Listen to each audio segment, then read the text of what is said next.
Hello welcome to Suman TV. నేను మీ రోషన్. ఇక్కడ కనిపిస్తున్నారు చూడండి. సో అక్క, first of all thank you so much అక్క. సో ఫస్ట్ నాకు బాగా నచ్చింది అక్క మీ శారీ. ఏంటి స్పెషల్ ఏంటి? ఇదేదో రామాయణ రాసింది సారీ అంట. ఓకే, మొత్తం తెలుగులో రామాయణం రాశారు మొత్తం సారీ అంతా. అసలు ఈ చీర కట్టుకోవాలంటే అది ఫస్ట్ మనం భక్తి ఒక మనసులో ఉండాలంటే ఇది కట్టుకోక ముందు నాకు ఎంత అంటే ఒక ధైర్యం కాలే నాకు ఇది కట్టుకోవాలంటే. ఎందుకంటే రామాయణం రాసింది చీర అంటే అది మామూలు విషయం కాదు. అవును. ఫస్ట్ నేను దేవుడి ముందు నేను చీరని పెట్టి పసుపు కుంకుమ చల్లి దండం పెట్టుకొని అప్పుడు అంతా పూజ చేసుకొని ప్రాపర్ మడి అని అంటారు చూడండి, ఆ విధంగా ఈ చీర కట్టుకో. సో స్పెషల్ గా డిజైన్ చేయించారు మీరు కావాలని? ఎస్. సో కంప్లీట్ గా మీకు తెలుగులోనే కనిపిస్తుంది చూడండి అండి. రామాయణం మొత్తం కూడా ఈ చీరలో వాళ్ళు రాయటం జరిగింది. సో ఎంత ఉంటుంది కాస్ట్? అంటే ఎక్కువ కాస్ట్ ఉంటుందా? రామాయణం కాస్ట్ ఏం లేదు, మామూలుగానే ఉంటుంది. ఎందుకంటే వీవర్స్ కదా, ఈ వీవర్స్ కదా. సో వీవర్స్ వాల్యూ ఎట్లా ఉంటది మనకు తెలుసు. And in fact these are are Indian made tradition.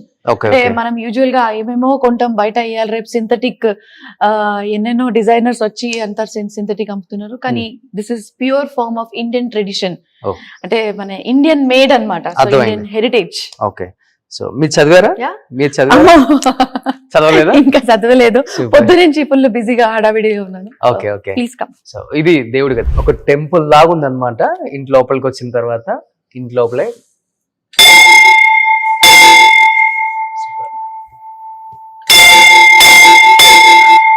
So actual గా బ్రాస్ కదక్క ఇది? Brass, full positive energy.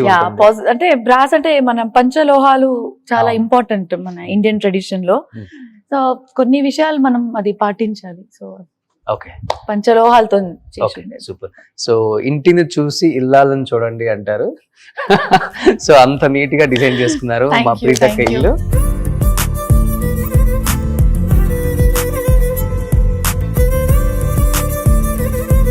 వరకు మీరు Malla Reddy medical colleges vice chairman గారిని చూశారు, ఒక డాక్టర్ గా చూశారు, అండ్ ప్రీతిరెడ్డి గారిని ఎన్నో వీడియోస్ లో చాలా ఇన్స్పిరేషన్ గా తీసుకున్న చాలా మంది ఉమెన్స్ ని చూసాం మనం. బట్ ఈ రోజు ఒక గృహిణిగా చూడబోతున్నారు అనమాట.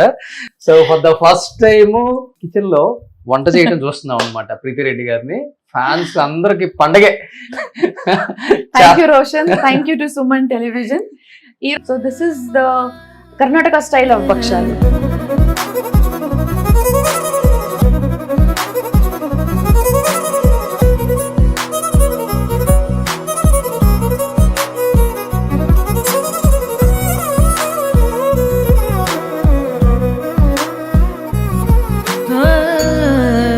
చాలా పెద్దగా వస్తుంది కదా దోశ కూడా మనకి. సేమ్ లైక్ అలానే వచ్చింది కదా బచ్చాలు కూడా. మనకి బచ్చాలు అంటే యూజువల్ గా చూస్తే ఇంత సైజే ఉంటాయి, చిన్నగా కొంచెం. You can see this floats.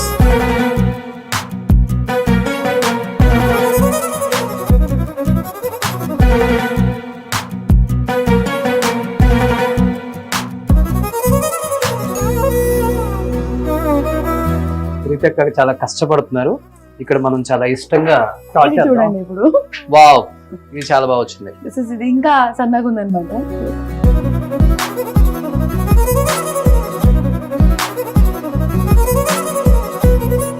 Hundred thank you అక్క. థ్యాంక్ యూ సో మచ్ అక్క. మార్నింగ్ బ్రేక్ఫాస్ట్ చేయకుండా ఎందుకు వచ్చారో ఇప్పుడు అర్థమవుతుంది. దీంతో పాటు నీకు ఇంకొకటి ఇవ్వాలి, ఒక కట్టుచారు. Just wait and see. One second come. So మనం తూర్ దాల్ ఇది అంతా మనం ఉడకబెడతాం కదా, దానిపైన వాటర్ తీసేస్తాం. అవును, ఆ వాటర్ తీసేస్తే ఆ వాటర్ తోని కట్టుచారు అని అంటారు. అది చేసాం. ఇది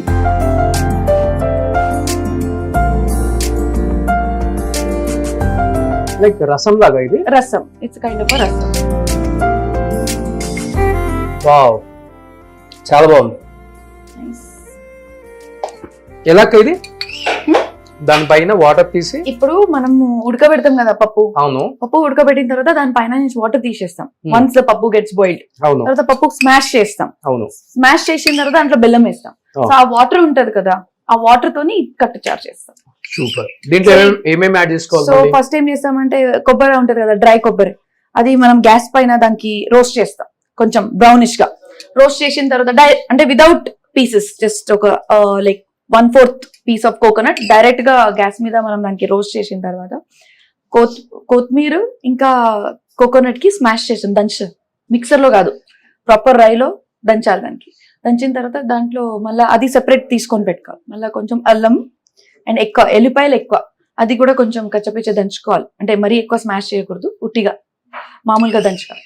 దంచుకొని పక్కన పెట్టాలి. ఇంకా పోపులో నెయ్యి, జీలకర్ర, ఆవాలు, కరివేపాకు, హింగ్వా వేసి మళ్ళీ ఇది మసాలా చేసినాం కదా అది వేసి కొంచెం బెల్లము, ఇంకా చింతపండు నీళ్ళు వేసేసి అండ్ అది వాటర్, దీనిపైన వాటర్ ఉంది కదా అది వేసేసి ఉప్పు కారం వేసేసి సూపర్. చూడండి, అందుకనే మీకు అక్క చెప్పేది కనిపిస్తుంది పైన. సో మిక్సీ చేయకూడదు ఇది కూడా. మిక్సీ చేస్తే అసలు టేస్ట్ వెళ్ళిపోతుందని నేను అనుకుంటున్నా. ఫైనల్ గా ప్రీతిరెడ్డి గారు ఉగాది పచ్చడి అయితే చాలా అద్భుతంగా చేశారు. అది టేస్ట్ చూసిన తర్వాత ఇంకా ఎలా ఉందో నేను చెప్తాను. అండ్ బచ్చాలు కూడా చాలా చాలా టేస్టీగా ఉన్నాయి. టేస్ట్ చేశాను కాబట్టి చెప్తున్నాను.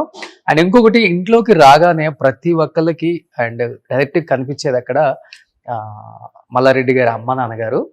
నేను ఎప్పటి నుంచి అనుకుంటున్నాను మల్లారెడ్డి గారి అమ్మ నాన్న గురించి చాలా గొప్పగా చెప్తుంటారు ఆయన. అండ్ తర్వాత భద్రారెడ్డి గారు కావచ్చు, అండ్ మహేంద్ర గారు కావచ్చు, వాళ్ళ కోడలు కావచ్చు, మల్లారెడ్డి గారి గొప్పతనం, మల్లారెడ్డి గారి కష్టం గురించి కూడా అలానే చెప్తారు. బట్ ఈ రోజు ఫస్ట్ టైం మల్లారెడ్డి గారి అమ్మ నాన్నని చూస్తున్నారు. తెలుగు ప్రేక్షకులందరూ కూడా ఎంతగానో ప్రేమించే మన మల్లన్నని కన్నా అమ్మ నాన్న అన్నమాట. సేమ్ అమ్మలాగే ఉన్నారు కాబట్టి అక్క ఏం చెప్తారు మల్లారెడ్డి గారి పేరెంట్స్ గురించి? మీరు ఆయన ఏం చెప్పేవాళ్ళు వాళ్ళ గురించి మీకు? ఈ రోజు కూడా మా మామయ్య రోజు, అంటే ఇట్లాంటి ఫోటో వాళ్ళ అక్కడ కూడా ఉంది, బోయినపల్లి ఇంట్లో కూడా ఉంది.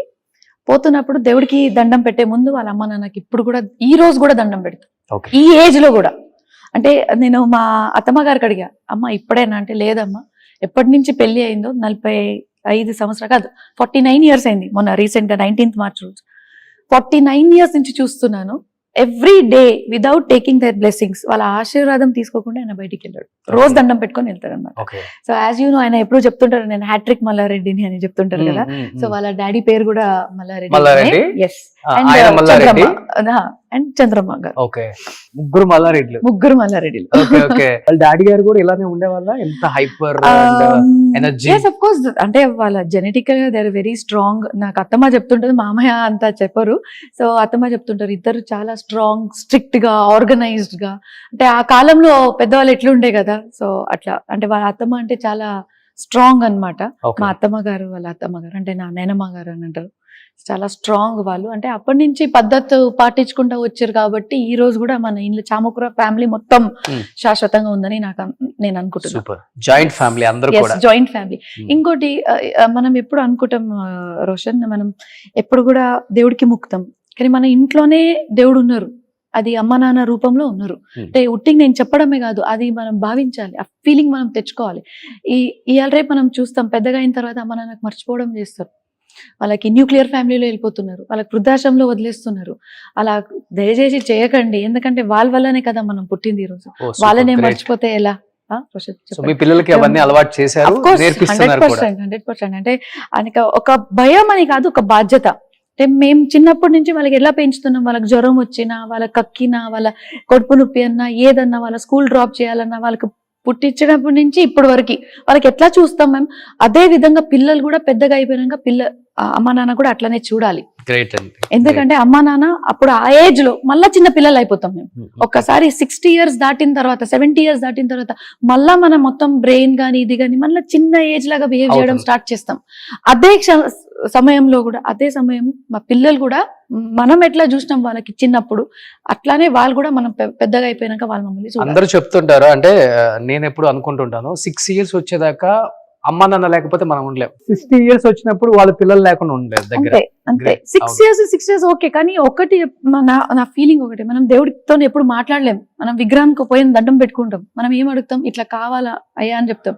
కానీ తల్లి తండ్రిని మనకు ముందు కూర్చునే మాట్లాడే దేవుడు అనమాట. వాళ్ళ ముందు వాళ్ళు మనం అడిగిన క్వశ్చన్ కి వాళ్ళ ఆన్సర్ ఇచ్చేటోళ్ళు దేవుడు అనమాట, మా ముందు కూర్చున్న అమ్మ నాన్న వాళ్ళు. సో వాళ్ళకే మన ఏదైనా ఏముంది, తిడతారు, తప్పు చేస్తే తిడతారు. ఆ తప్పుకి తిడుతున్నారు కానీ మీ మంచికి తిట్టట్లేరు వాళ్ళు. మీరు తప్పు చేస్తే ఖచ్చితంగా తిట్టాలి, లేకపోతే మీరే కదా బాధపడేది. మీకు తప్పు చెప్పేటోళ్ళు లేకపోతే మీరు తప్పు దారికి వెళ్తే ఎట్లా ఉంటుంది చెప్పండి. సూపర్ అండి, అసలు చాలా మంది బాగా గట్టిగా తీసుకుంటారు దీన్ని. సో ఎనీహౌ ఈ ఉగాది కొత్త సంవత్సరంలో ఏం చెప్పాలనుకుంటున్నారు తెలుగు రాష్ట్ర ప్రజలకి అండ్ మీ విద్యార్థులకి కొత్తగా యూనివర్సిటీ కూడా వచ్చింది కాబట్టి రోషన్, అందరికీ హ్యాపీ ఉగాది, అందరికీ ఉగాది శుభాకాంక్షలు. మనం ఈరోజు ఎడ్యుకేషన్కి ఎంత ఇంపార్టెన్స్ ఇస్తున్నామంటే ప్రతి ఒక్క స్టూడెంట్కి ఒక MBBS చేయాలని అనిపిస్తుంది, ఇంజనీరింగ్ చేయాలనిపిస్తుంది. అదేవిధంగా ఎన్నో క్షేత్రాల్లో ఇంకా మా పిల్లలకి అవేర్నెస్ లేదు. ఆ ఏరియాస్ అంటే అలైడ్ హెల్త్ సైన్సెస్ అనుకోండి, లేకపోతే కొన్ని ఏరియాస్లో ఎట్లా అంటే కొన్ని సైన్సెస్లో ఇంకా వాళ్ళ గురించి ఇట్లాంటి ఎడ్యుకేషన్ మన తెలంగాణ రాష్ట్రంలో మల్లారెడ్డి విశ్వవిద్యాపీఠంలో మనం ఇస్తున్నామని కూడా తెలియదు చాలా మందికి. Like for example reproductive sciences, ఇప్పుడు మనం అనుకుంటాం IVF ఎన్నో క్లినిక్స్, ఫర్టిలిటీ క్లినిక్స్ బయట ఓపెన్ అవుతున్నాయి. సో దీనికి మనకు కావాల్సింది స్పెషలిస్ట్ అంటే టెక్నీషియన్స్ కూడా మల్లారెడ్డి విశ్వవిద్యాపీఠంలో మనం ఇప్పుడు ట్రైన్ చేస్తున్నాం, which is called as reproductive sciences, BSc and MSc. అదేవిధంగా ఎన్నో మాలిక్యులర్ బయాలజీ అంటాం. అంటే ప్రతి ఒక్క ట్రీట్మెంట్ కి అంటే ప్రతి ఒక్క రోగంకి ఒక ట్రీట్మెంట్ ఉంది. That to the stem cells are utilized for the treatment of all kind of diseases. అంటే ప్రాబ్లం ఏముందో దానికి ప్రాపర్ క్యూర్ అయ్యేటట్టు కూడా స్టెమ్ సెల్స్ ఇప్పుడు అవైలబుల్ ఉన్నాయి. దానికి మాలిక్యులర్ మెడిసిన్ అంటారు. ఆ క్షేత్రంలో కూడా కోర్సెస్ మన మల్లారెడ్డి విశ్వవిద్యాపీఠంలో కూడా మనం స్టార్ట్ చేస్తున్నాము. అదేవిధంగా రకరకాల కోర్సెస్ అంటే ఒకవేళ మనకి MBBS డిగ్రీ వచ్చినా రాకపోయినా కూడా ఇట్లాంటి కోర్సెస్ మనం చేస్తే కూడా ఈక్వాలెంట్ టు డాక్టర్స్. దీనికన్నా ముందు మనం ఎట్లా అనుకునేట వాళ్ళు ఒకవేళ MBBS కాకపోతే BDS లేకపోతే ఫార్మసీ అనుకుంటారు. కాదు, ఇప్పుడు అలైడ్ హెల్త్ సైన్సెస్ ఇట్లాంటి డిఫరెంట్ సైన్సెస్ కూడా అవైలబుల్ ఉన్నాయి. Reproductive sciences, molecular biology, forensic sciences ఇట్లాంటి ఏరియాస్ లో కూడా స్టూడెంట్స్ వాళ్ళ ఇంపార్టెన్స్ ఇవ్వాలి అని నేను కోరుకుంటున్నాను. So I feel not only just education, the entire state has to develop through education. Education ఉంటేనే కదా పిల్లలు బాగా అంటే వాళ్ళ విద్యా బుద్ధి ఉంటేనే కదా వాళ్ళ మైండ్ సరిగా పనిచేస్తుంది. సో మన క్యాంపస్ లో not only just Malla Reddy Vishwavidyapeeth, Malla Reddy university కానీ, మల్లారెడ్డి గ్రూప్ ఆఫ్ ఇన్స్టిట్యూషన్స్ లో కానీ we always strive to give the quality education. మన దగ్గర ఉండే ఒక ఇన్ఫ్రాస్ట్రక్చర్ కానీ, ఫ్యాకల్టీ కానీ, ఒక ప్రాపర్ కరిక్యులం, ఎక్విప్మెంట్స్, ఇంకా మన ఈ విశ్వవిద్యాపీఠ్ హాస్పిటల్ సర్వీస్ కూడా మీకు అందరికీ తెలుసు. 15 years నుంచి we're doing free of cost, absolutely free of cost. OPD free ఉంది, IPD ఫ్రీ ఉంది, సర్జరీస్ ఫ్రీ ఉంది, డెలివరీస్ ఫ్రీ ఉన్నాయి. ప్రతి ఒక్కటి మనం ఫ్రీ చేస్తున్నాం మన హాస్పిటల్లో. సో ఇట్లాంటి నేను అనుకుంటున్నా, నాకు చాలా అంటే నేను అదృష్టవంతుని అనుకుంటున్నా. ఎందుకంటే ఇట్లాంటి నాకు ఒక ఛాన్స్ ఇచ్చింది మల్లారెడ్డి గారు. అంటే మాకే కాదు మొత్తం మా ఫ్యామిలీకి ఇది ఒక ఛాన్స్ ఇచ్చారు. Where we are able to do well in education, in healthcare system and also in technology. ఇప్పుడు మన పిల్లలు కూడా రకరకాల ఇప్పుడు latest technology, skill and technology is the new thing which is happening. New thing అంటే అది రిక్వైర్డ్. మనం ఎంత థెరాటికల్ చదివినా కూడా skill development is the most important thing. Skill లేకపోతే it's waste of study or waste of education. So adding more skill development and technology development, advance technology. ఇప్పుడు artificial intelligence ఇస్తాం. ప్రతి ఒక్కరు కూడా ఇప్పుడు ఆర్టిఫిషియల్ ఇంటెలిజెన్స్ ఉంది కానీ ఎట్లా వాడాలి, దానికి ఎట్లా మనం చదివియాలి అని ఒక పెద్ద క్వశ్చన్.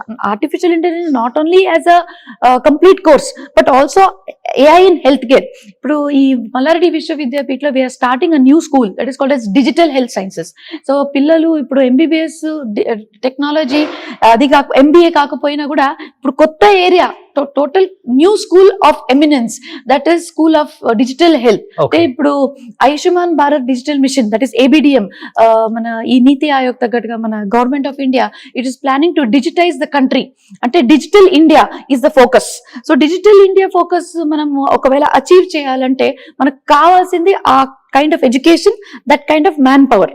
సో ఎడ్యుకేషన్ ఎట్లా మనం ఇస్తున్నాం, సో ఈవెన్చువలీ మ్యాన్ పవర్ కూడా డెవలప్ అవుతారు అనమాట. అంటే డిజిటల్ హెల్త్ ప్రొఫెషనల్స్. అంటే ఇవాళ మనం మొన్న కోవిడ్ అయిన తర్వాత ఎవ్రీథింగ్ వాజ్ ఆన్లైన్. మీరు చూసిండొచ్చు, కన్సల్టేషన్ కూడా ఆన్లైన్, ప్రతి ఒక్క మానిటరింగ్ కూడా ఆన్లైన్. డిజిటల్ హెల్త్ అంటే ఏంటిది, మీరు పేషెంట్ ఎక్కడున్నా సరే, డాక్టర్ ఎక్కడున్నా సరే మనం ట్రీట్మెంట్ ఇవ్వగలుగుతాం, ఇంకా మానిటర్ కూడా చేయగలుగుతాం. ఇవాళ రేపు there are different kinds of equipments, technology which has come, where మీరు ఎక్కడున్నా సరే, మీరు వేరే దేశంలో ఉన్నా సరే, ఒకవేళ మీరు నా పేషెంట్ ఉన్నారంటే నేను రోజు మీతో అప్డేట్ తీసుకోగలుగుతా. అదే విధంగా రోజు మీ హార్ట్ రేట్ ఎంత ఉంది, మీ BP ఎంత ఉంది, మీ షుగర్ ఎంత ఉంది, ప్రతి ఒక్క రోజు నేను మానిటర్ చేయగలుగుతా. సో అట్లాంటి ఇప్పుడు ఇవాళ రేపు ఎక్విప్మెంట్స్ వచ్చినాయి. So I think future is amazing when you get health and technology together. ఒకసారి మీరు హెల్త్ కి టెక్నాలజీని ఇంటిగ్రేట్ చేస్తే సంవత్సరంలో కొత్త కోర్సెస్ కూడా చాలా వచ్చాయి మల్లారెడ్డి యూనివర్సిటీలో. yes, of course, nothing like it. So I feel it's an amazing combination. Our campus is where we are integrating health with technology.